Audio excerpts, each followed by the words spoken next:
Baraza la Taifa la Elimu ya Ufundi na Mafunzo ya Ufundi Stadi, yani NACTVET, lina utaarifu umma kuwa udahili wa wanafunzi kwa mwaka wa masomo 2026-2027 kwa ngazi ya astashahada na stashahada katika kozi zote zinazosimamiwa na NACTVET umefunguliwa rasmi leo tarehe 28 Mei 2026.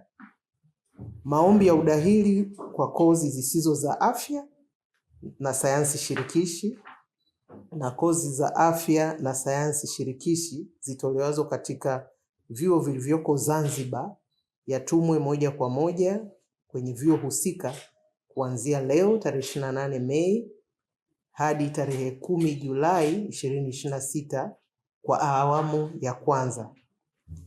Aidha, maombi ya kozi za afya na sayansi shirikishi kwa Tanzania bara yatafanyika kupitia mfumo wa udahili wa pamoja, yani ile Central Admission System, kifupi ni CAS, unaopatikana katika tovuti ya baraza ambayo ni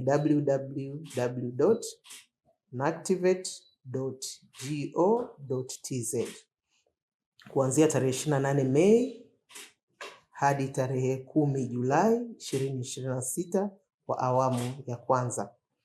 Baraza lina utaarifu umma kuwa orodha ya kozi zote na vyuo vinavyotoa kozi hizo inapatikana katika kitabu cha mwongozo wa udahili kwa mwaka wa masomo 2026-2027, yani Admission Guidebook for Academic Year 2026-2027.